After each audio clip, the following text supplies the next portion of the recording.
በእጅ አዙር የተናነቁት ሁለቱ ኃያላን ከሁለት ሳምንት በኋላ ፊት ለፊት ይፋጠጣሉ። በቤጂንግ የአሜሪካው ፕሬዝዳንት ዶናልድ ትራምፕ እና ሺ ጂንፒንግ ይገናኛሉ። ሁለቱ መሪዎች በኢራን ጉዳይ፣ በታይዋን ጉዳይ ተወጥረው ነው ያሉት። ምን ያደርጋሉ የሚለው የሚጠበቀው ጉዳይ ነው። ግን እየተዘጋጁ ያሉበት ከንግግራቸው በፊት ውስጡን እየሰሩ ያሉት ነገር በዝርዝር መመልከት ያስፈልጋል። ቻይና በገልፍ አካባቢ ከኢራን በተጨማሪ ከሌሎችም ሀገራት ጋር ጠንካራ ወዳጅነት መስርታለች። የታይዋን ጉዳይም ያንገበግባታል። አሜሪካ ሙሉ በሙሉ ከኢራን ጋር ጦርነት ውስጥ ተዘፍቃለች። የታይዋን የጀርባ አጥንት ነኝ እያለችም ትሰራለች። አሜሪካና ቻይና በታይዋንና በኢራን ሁለቱም የተፋጠጡባቸው፣ ሁለቱም ኃያልነታቸውን ሊያስመሰክሩ የተዘጋጁባቸው የጦር ግንባሮች ናቸው። በቀጥታ ሳይፋለሙ ሊያሸንፉባቸው የሚፈልጓቸው ሁለት ግንባሮች። ታይዋንና ኢራንን መሳ ለመሳ አድርገን ከአሜሪካና ከቻይና ጋር ዛሬ እንወያይባቸዋለን። ከመጋረጃው ጀርባ ያሉ ትንታኔዎችን ለማግኘት የቅዳሜ ገበያ የዩቲዩብ ቻናልን ሰብስክራይብ አድርጉ። ትኩስ ትንታኔዎች እንዲደርሷችሁ የደወል ምልክቱን ይጫኑ። ቅዳሜ ገበያ። አሜሪካና ቻይና የልዕለ ኃያልነት ትንቅንቅ ውስጥ ከገቡ ዓመታት ተቆጥረዋል። አሁን በዶናልድ ትራምፕ አዲስ የምርጫ ዘመን ግን ነገሮቹ ተባብሰዋል። በታሪፍ ጦርነት ጉዳይ አንድ ዓመት ሙሉ ስናወራ ከርመናል። የታሪፍ ጦርነቱ አሜሪካንና ቻይናን አፋጦ ከፍተኛ ደረጃ ላይ ያደርሷቸዋል። እውነትም አሜሪካ ቻይና ላይ የታሪፍ ናዳ የምታዘንብባት ቀጣዩዋ ልዕለ ኃያል ትሆናለች፣ የኔንም የዓለም ኃያልነት ትገለብጠኛለች ብላ እየፈራች መሆኑ እርግጥ ሆኗል። ቻይና እንደሌላው ጊዜ በልምምጥ በዝምታ ማለፍ አልመረጠችም። በዚህኛው አጋጣሚ ቻይናም የምላሽ ታሪፎችን በአሜሪካ ላይ እየጣለች ትገኛለች። ይህ ነገር አወዛጋቢ ሆኖ ነገሮችንም አባብሶ ቆይቷል። ዶናልድ ትራምፕና ሺ ጂንፒንግም ሊገናኙ ቀጠሮ ይዘው ቆይተዋል። አሁን ግን ከቀጠሯቸው በፊት ሌላ ተጨማሪ ጉዳይ መጥቷል። የኢራን ጉዳይ። አሜሪካ ከ6 ሳምንት በላይ ኢራንን እየደበደበች የቆየች ሲሆን አሁን ጦርነቱን ጋብ አድርጋ ለድርድር ጊዜ እንስጥ በሚል ተኩስ አቁም ላይ ናት። አሜሪካ ይህንን የተኩስ አቁም ያወጀችው በእርግጥ ከኢራን ወገኖች ፈጣን ድርድርና የድርድር ምላሾችን እያገኘች ሳይሆን አንድ ነገር እየጠበቀች መሆኑን በእርግጠኝነት መናገር ይቻላል። ይህም ኢራን በራሷ ልትወልቅ ትችላለች፣ እርስ በእርስ የኢራን ፖለቲከኞች፣ የሃይማኖት ሰዎችና የጦር ኃይሉ አመራሮች ይከፋፈላሉ ወይንስ ምን ይወስናሉ የሚለውን እየተከታተለች ትገኛለች አሜሪካ። ከዛው ጎን ለጎን ደግሞ የጦር ኃይሏን እያደራጀች ምናልባትም የኢራን የውስጥ ሁኔታ አሜሪካ በምትፈልገው መልኩ ካልሄደ ለቀጣይ የጦር ዘመቻዋ እየተዘጋጀች መሆኗም ይጠበቃል። በዚህ መሃል ቻይና የራሷን ስም በከፍተኛ ደረጃ እየገነባች ነው። ቻይና ሁሌም ቢሆን በውስጥ ጉዳይ ጣልቃ ያለ መግባት፣ በሰላም አብሮ መኖር እንደዚሁም ደግሞ በንግድና ኢንቨስትመንት መተሳሰር የሚለውን ፖሊሲ መከተል ከጀመረች ከግማሽ ክፍለ ዘመን በላይ ሆኗታል።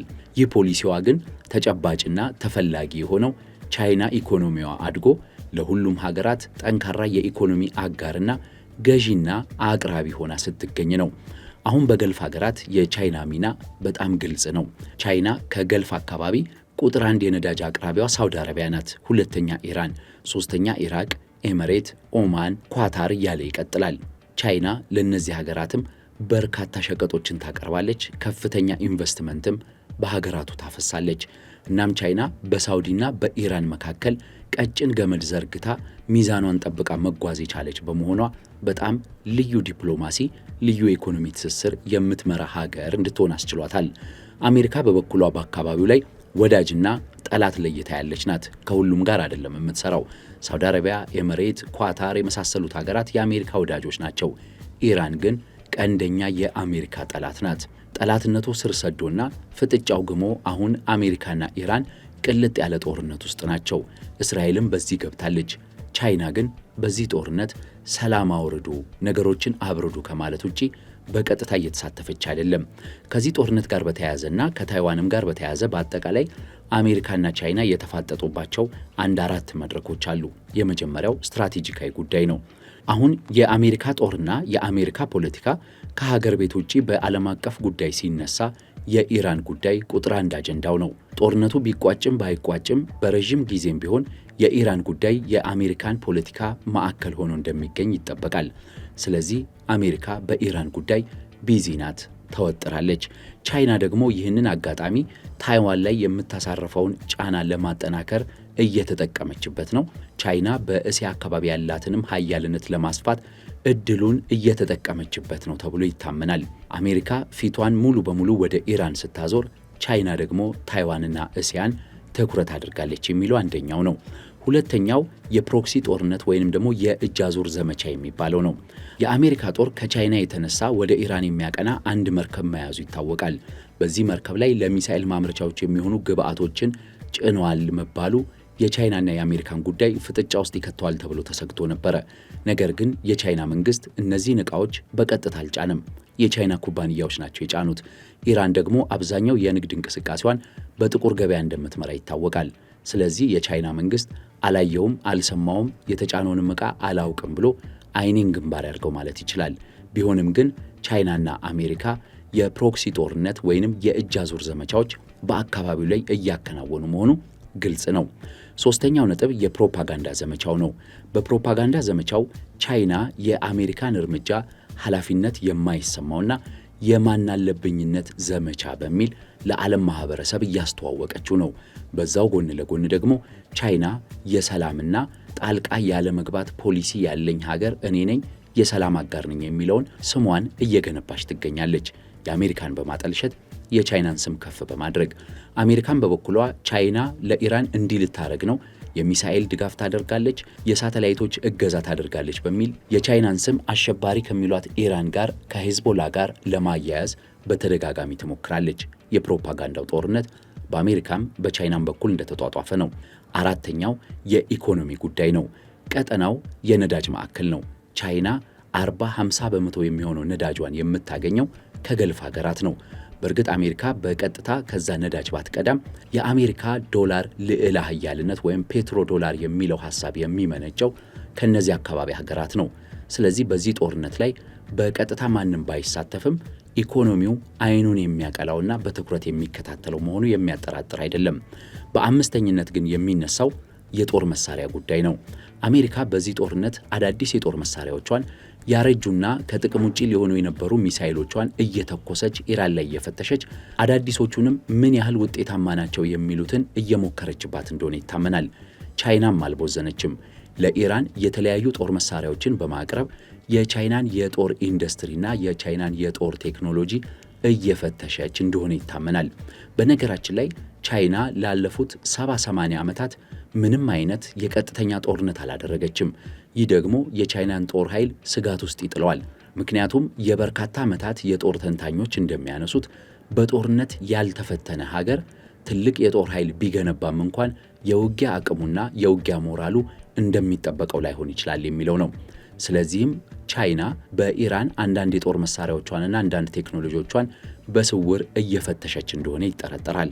እነዚህ 5 ጉዳዮች ሁለቱ ሀገራት በገልፉ አካባቢ የተሳተፉባቸው ናቸው። ቻይና ሰላም ጠባቂና ሰላም አስከባሪ፣ ሰላም ፈላጊ ሆና በአካባቢው ተስላለች። ለምሳሌ የቻይና የውጭ ጉዳይ ሚኒስቴር ያወጣውን መረጃ ላካፍላችሁ።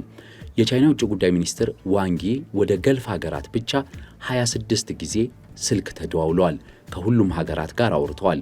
የቻይና የመካከለኛው ምስራቅ ልዩ ልዑክ ከ24 ጊዜ በላይ የአካባቢውን ሀገራት ልዑካን አግኝተዋል። ፕሬዚዳንት ሺጂንፒንግም ከተባበሩት ኤሚሬት ልዑል አልጋ ወራሽ ጋር በአካል እንደዚሁም ደግሞ ከሳውዲው ልዑል ጋር በስልክ በተደጋጋሚ ተገናኝተዋል። እናም ቻይና በእነዚህ ግንኙነቶቿ ሁሉ ሰላምን እየሰበከች ነው።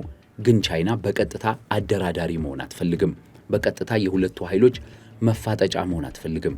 አደራዳሪዎችን በዚህ አድርጉ፣ አይዟችሁ፣ የሰላም አጋር ነኝ እያለች ብቻ ነው እየሰራች የምትገኘው። ቻይና በቀጥታ ጦርነት ውስጥ ሳትገባ አንድም አሜሪካ ስትሳሳት እየተመለከተች የአሜሪካን የጦር ቴክኖሎጂ እየገመገመች፣ ሁለተኛም በስውር የእሷን ጦር መሳሪያዎች እየፈተሸች ሰላምን እየሰበከች ነው ይሏታል። ሌላኛው መታየት ያለበት የታይዋን ጉዳይ ነው። ከታይዋን ጋር በተያያዘ ቻይና ታይዋንን ካጣቻት ከ1949 አንስቶ የግዛት አካል ናት ስትል ከርማለች። በተባበሩት መንግስታት ያላትንም ውክልና አስነስታ ቻይና ያንን ተክታ ይዛለች። ነገር ግን ታይዋን በኢኮኖሚዋ እጅግ በጣም የላቀች፣ በፖለቲካ ደግሞ ከበርካታ ሀገራት ጋር ግንኙነት የመሰረተች ሆና የቻይናን ሀያልነት አፍንጫዋ ስር ተቀምጣ የምትገዳደር ናት። ታይዋን እና አሜሪካ ጠንካራ ትስስር አላቸው። ለምሳሌ በቅርብ ጊዜ እንኳን የ5.6 ቢሊዮን ዶላር የጦር መሳሪያ ስምምነት ታይዋንና አሜሪካ አድርገዋል። ይህ ሁኔታ ቻይናን ክፉኛ የሚያስቆጣ ነው። ቻይና ዋን ቻይና ፖሊሲ አንድ ቻይና መርህ በሚለው መመሪያዋ መሰረት ታይዋንን አንድ ቀን እንደምትጠቀልላት እየገለጸች ነው። ነገር ግን ቻይና ያንን በጦርነት ማድረግ አትፈልግም። ከአሜሪካም ጋር ተጋጭታ እንዲሆን ይህንን ጉዳይ አትፈልገውም። ስለዚህ ቻይና በተለያየ መልኩ ጫናዋን እያሳረፈች ነው። በቅርቡ ቻይና ያደረገችው አንድ ነገር የታይዋኑ ፕሬዝዳንት ወደ አፍሪካ ሀገራት ሊያደርጉ የነበረው ጉብኝት እንዲስተጓጎሉ ማድረግና የአፍሪካ ሀገራት አይደለም ጉብኝቱን የአየር ክልላቸውን ለታይዋኑ ፕሬዝዳንት እንዲከለክሉ ያደረገችበት ይጠቀሳል። ከዛም በተጨማሪ ደግሞ የቻይናው ፕሬዝዳንት ሺ ጂንፒንግ ከታይዋኑ የወቅቱ ተቃዋሚ ፓርቲ ነገር ግን በጊዜው ታይዋንን ከገነጠለው KMT ወይንም ደግሞ ኮሚንታን ከሚባለው ፓርቲ ሊቀመንበር ጋር በአካል መገናኘታቸውም ሌላው ጉዳይ ነው። ሌላው የሚጠቀሰው ቻይና አሜሪካ በኢራን ጉዳይ መወጠሯን ተከትሎ በታይዋን ላይ ያላትን ጫና የማጠናከር እንቅስቃሴ ላይ መሆኗ ይነገራል። አሁን የአሜሪካ ጦር ኃይል ጠቅልሎ የሚገኘው በባህረ ሰላጤው ነው። ስለዚህ ቻይና ይህንን እንደ መልካም አጋጣሚ ልትጠቀመው ትችላለች ብለው ይሰጋሉ። አሜሪካ ከኢራን ጋር እስካሁን እያደረገች ባለችው ጦርነት ከ40 እስከ 60 በመቶ የሚሳኤል ኃይሏ እንደተመናመነ ይታመናል። እናም ታይዋንን እንደፈለገች መጠበቅ አትችልም። ቻይናም ይህንን አጋጣሚ ልትጠቀመው ትችላለች ብለው ያስባሉ።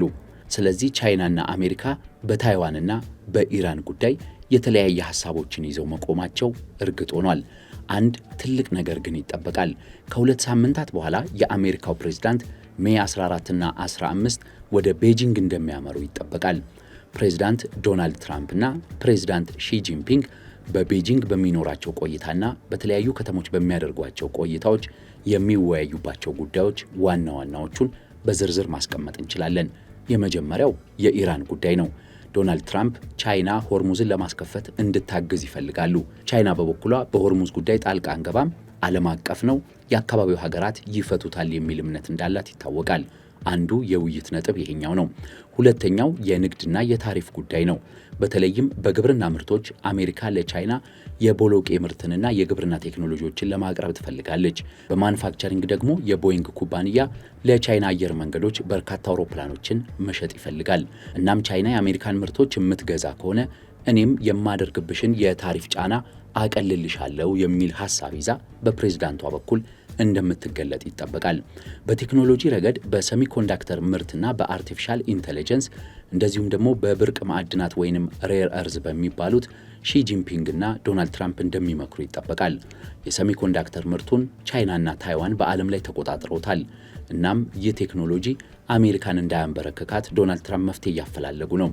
ሬር እርዝ የሚባሉት ማዕድናት ደግሞ በቻይና የበላይነት የተያዙ በመሆናቸው አሜሪካ ይህንን ጉዳይ መፍታት ትፈልጋለች። የታይዋንና የእስያ ጉዳይ ዶናልድ ትራምፕና ሺ ጂንፒንግን የሚያፋጥጥ ሁኔታ እንደሆነ ይታመናል። ፌታኒል ሌላኛው ነው። በአሜሪካ እጅግ የተስፋፋው የፌታኒል አደንዛዥ ዕፅ የሺ ጂንፒንግና የትራምፕ የምክክር ሐሳብ ነው። ምናልባት በዚህ ላይ ራሱን የቻለ ቪዲዮ ሌላ ጊዜ አዘጋጅላቸዋለሁ። ቲክቶክ ሌላኛው የሺ ጂንፒንግና የዶናልድ ትራምፕ የምክክር ማዕከል ነው። ቲክቶክ በአሜሪካ በከፍተኛ ደረጃ ተስፋፍቷል።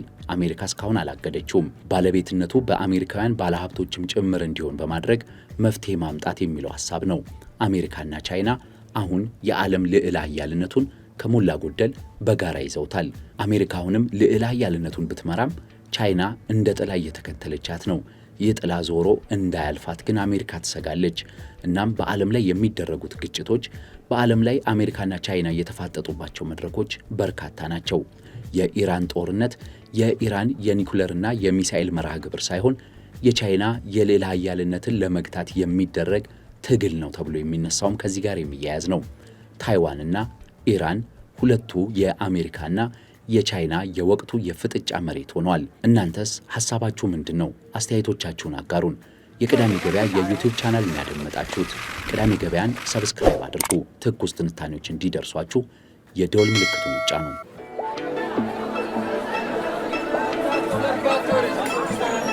ቅዳሜ ገበያ